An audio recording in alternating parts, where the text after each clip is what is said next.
ब्रिटिशरों की एंट्री हुई भारत में, तो हम लोग उससे पहले से ही गुलाम थे। गांधी की लड़ाई सिर्फ गुलामी से आज़ाद होने की थी, हमारी लड़ाई गुलामों से भी गुलामी की आज़ादी दी थी। हम लोग डबल गुलाम थे। देखिए, इन लोगों ने बुद्ध को नहीं छोड़ा, बुद्ध को भी विष्णु का अवतार बताते हैं। अब वो बाबा साहब पे भी क्लेम कर रहे हैं कि बाबा साहब के विचारों को अगर कोई पूरा कर रहा है तो वो मोदी कर रहा है। तो ये हमारे चैनल को सब्सक्राइब करें और बेल आइकन को दबाना ना भूलें। विजय स्तंभ के पास आइए। सबसे पहले तो आज शौर्य दिन की सभी भारतीयों को और विश्व के बाबा साहब अम्बेडकर जी के अनुयायियों को मंगल कामना देता हूँ। शौर्य दिन की बहुत बहुत ढेर सारी बधाइयाँ देता हूँ। आज हम लोग ऐसे भूमि पर हैं जहाँ पर 1818 में या 31 दिसंबर 1817 के रात को यहाँ पर एक युद्ध लड़ा गया, जहाँ पर 500 नागवंश के लोगों ने, 500 शूरवीरों ने 30,000 28,000 पेशवाओं को यहाँ पर मार गिराया और पेशवाई को ख़त्म कर दिया। ये एक उदाहरण है, ये जीता जागता हमारे सामने ये सबूत है कि हम लोग अगर इकट्ठा हो गए और कम संख्या भी हो, 500 लोग भी हो, तब भी हम पेशवाई को ख़त्म कर सकते हैं। इतना बड़ा उदाहरण आज यहाँ पर है।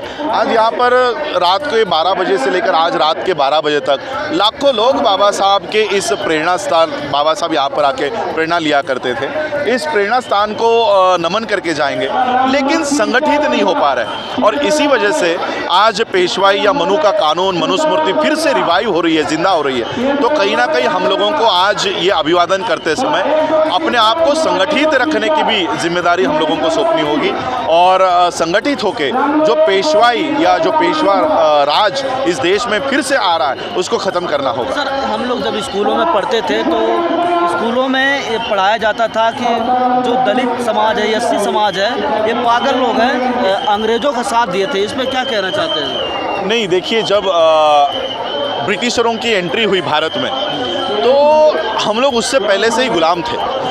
गांधी की लड़ाई सिर्फ गुलामी से आज़ाद होने की थी, हमारी लड़ाई गुलामों से भी गुलामी की आज़ादी दी थी। हम लोग डबल गुलाम थे, अंग्रेज़ों के भी गुलाम थे और यहाँ के मनुवादियों के भी गुलाम थे। और जब हम लोगों को एक मौका मिला कि यहाँ के स्कूलों में हमको दाखिला मिला, यहाँ की नौकरियों में दाखिला मिला, यहाँ के आर्मी में दाखिला मिला, तो हम वो पहले लोग थे जो पहली गुलामी से हम लोग बाहर निकले, वो थी मनुवादियों की गुलामी। और जब हमको ये मौका मिला तब हमने अपने रियल आइडेंटिटी में हम लोग पहली बार आए और पेशवाई को हमने ख़त्म किया। ये हमारे सिर्फ हाथ बंधे हुए थे पिछले 2500 सालों से, इसलिए हम गुलाम थे। हमारे गले में हांडी और पीठ पे झाड़ू आ गई थी। जब हमें मौका मिला और बाबा साहब ने ये साबित करके दिया है, जब बाबा साहब को अंग्रेज़ों यूएस में जाके, लंदन में जाके पढ़ाई करने का मौका मिला, वो भी भारत की व्यवस्था ने नहीं पढ़ाया। अगर भारत की व्यवस्था में बाबा साहब पढ़ते तो आज भी हम गुलाम रहते। बाबा साहब को भारत के बाहर के व्यवस्था ने पढ़ाया और जब ये मौका बाबा साहब को मिला तो बाबा साहब इस देश का संविधान निर्माण कर पाए। ये हमारे में हुनर है, ये हुनर हमारा आगे ना आ पाए, इसलिए ब्राह्मणों ने हमारे ऊपर शिक्षा में निर्बंध ला के रखा है। और अभी RTE नया जो कानून है, न्यू एजुकेशन पॉलिसी बनाकर फिर से हमारे शिक्षा के ऊपर ये निर्बंध लाने का काम कर रहे हैं। सर, बाबा साहब के समय पे बाबा साहब को भी मनुवादियों ने कहा कि ये अंग्रेज़ों के चाटुकारिता करते। आज के डेट में उसी तरह उत्तर प्रदेश में मायावती को कहते कि बीजेपी की बी टीम है।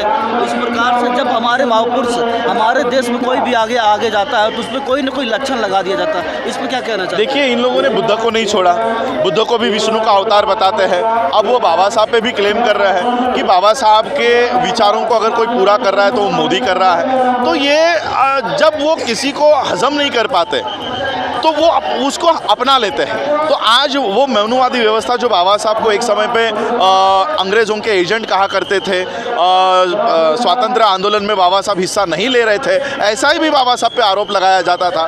अब वही बाबा साहब इन लोगों को प्यारे लग रहे हैं। बाबा साहब के स्मारकों का उद्घाटन हो रहा है, संविधान की दुआई दी जा रही है। इतना ही नहीं, नरेंद्र मोदी बौद्ध धर्म के कार्यक्रम भी करवा रहे हैं। तो कहीं ना कहीं ये बाबा साहब को अपना कर बाबा साहब को ख़त्म करने का काम भी RSS बीजेपी के माध्यम से हो रहा है। महाराष्ट्र बहुजन महापुरुषों का गढ़ माना जाता है, लेकिन यहीं से बहुजन समाज का भी शासन प्रशासन नहीं हो पा रहा है, जबकि उत्तर प्रदेश एक RSS का गढ़ माना जाता है, लेकिन वहाँ पर बहुजनों की सत्ता आ चुका है। देखिए क्या कहना चाहिए? देखिए कैसा है, जहाँ से क्रांति होती है प्रतिक्रांति का केंद्र वहीं पर स्ट्रांग होता है कि यहाँ के लोगों ने क्रांति कर दिखाई है। यहाँ ये भूमि उस चीज़ की उदाहरण है और इसलिए सबसे ज़्यादा प्रतिक्रांति यहीं पर है।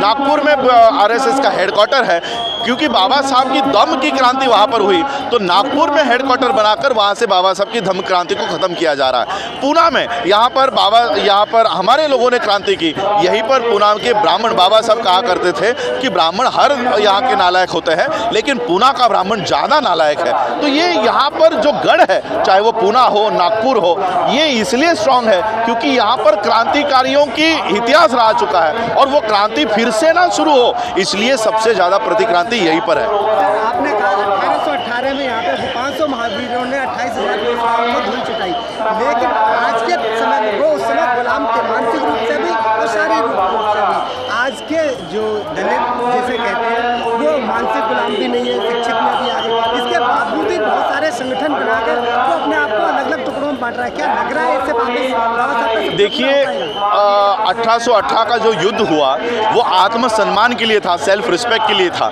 आज हम लोग युद्ध नहीं कर पा रहे हैं वो क्योंकि हम कहीं ना कहीं अपना आत्मसम्मान गवा चुके हैं। अगर ये समाज अपने आत्मसम्मान के लिए लड़ता है तो फिर से ये क्रांति करके दिखा सकता है। सिर्फ हम लोगों को जागने की ज़रूरत है। हम कहीं ना कहीं अपना आत्मसम्मान खो रहे हैं और बाबा साहब के आंदोलन की वजह से हम लोग एक कंफर्ट जोन में जा चुके हैं। उस जोन से हमको बाहर निकलना है। हम लोगों को अब ऐसा हम लोग ऐश आराम की ज़िंदगी जी रहे हैं कि बाबा साहब का संविधान हमारे लिए है, हमारा कोई बाल बाका नहीं कर सकता, ऐसे हम लोग जोन में जा चुके हैं। जबकि हिंदुओं की इस देश में सरकार है, हिंदू इस जोन में ना जाए इसलिए उन लोगों को हमेशा जगाए रखा जाता है कि हिंदू खतरे में है। जबकि प्रधानमंत्री उनका है, सुप्रीम कोर्ट का CGI उनका है, मीडिया उनका है, सारा प्रशासन उनका है, लेकिन वो कंफर्ट जोन में ना जाए इसलिए उनको बताया जाता है कि हिंदू खतरे में है। क्या कहेंगे आज की तारीख में जहाँ संविधान के ऊपर छेड़छाड़ की आरोप लगाया, अभी कुछ समय पहले जब बाबा साहब ने पुट्टी दिलाई कि मुताबिक समय नहीं लगा, तो जब बाबा साहब के बनाए हुए संविधान पे हमला हो रहा है तो हमारे राजनीतिक संगठन अभी भी हमारे 132 सांसद संसद भवन में जाते हैं लेकिन कोई भी उसमें सवाल या निशान नहीं। मैं उनको अपना सांसद नहीं मानता। ये लोग, बाबा साहब ने इनके लिए टर्म यूज़ किया है कि दे आर टूल्स, स्टूजेस, एजेंट्स। ये दलाल है, उन पार्टियों के दलाल है। उन पार्टियों ने इनको SC के रिजर्व सीट पर टिकट दिया है, इसलिए उस पार्टी की गुलामी करते हैं, उस पार्टी की चाटुकारिता करते हैं। इसलिए ये SC के रिप्रेजेंटेटिव्स नहीं है, नेता नहीं है, हमारे सांसद नहीं है, ये उस पार्टी का नेतृत्व करते हैं, इसलिए हमको इनसे कोई उम्मीद नहीं है। सर, एक समय था जब बहुजनों के एक भी नेता नहीं थे, लेकिन आज के डेट में तमाम हमारे पास नेता हो गए हैं, लेकिन टुकड़े टुकड़े हो गए हैं। और हमारी बहुजन समाज की जिस प्रकार का हालत है कि बहुजन समाज को बहन बेटियों के साथ अत्याचार बलात्कार हो रहा है, हर जगह पिट रहा है, तो ये नेताओं को कब क्या कहना चाहते हैं कि कब एक होंगे? देखिए हमारे यहाँ पर और ख़ास करके महाराष्ट्र में हर गांव में आपको राष्ट्रीय भी और अंतर्राष्ट्रीय भी नेता मिलेंगे। जो आदमी गांव के बाहर नहीं है वो राष्ट्रीय नेता अपने आप को कहलाता है। तो ये हमारे में बहुत सारे गुट तैयार हो गए। बाबा साहब का सिर्फ अंबेडकर नाम लेकर इस देश में 1 लाख संगठन काम करते हैं। बुद्ध के नाम से अलग, गुरु रविदास जी के नाम से अलग, हमारे जितने महापुरुष हैं हमने अपना अपना महापुरुष उठाकर हम अपने अपने महापुरुषों के नाम से जाति में और उससे भी नीचे उपजाति में काम कर रहे हैं। और जब तक हम ऐसे बटे रहेंगे तब तक हमारे आंदोलन को कोई भी इम्पोर्टेंस इस देश में नहीं मिलेगा। तो आगे क्या कौन सा रवैया होगा कि हम लोगों को इकट्ठा होकर लड़ना चाहिए, बस यही। हमारे चैनल को सब्सक्राइब करें और बेल आइकन को दबाना ना भूलें।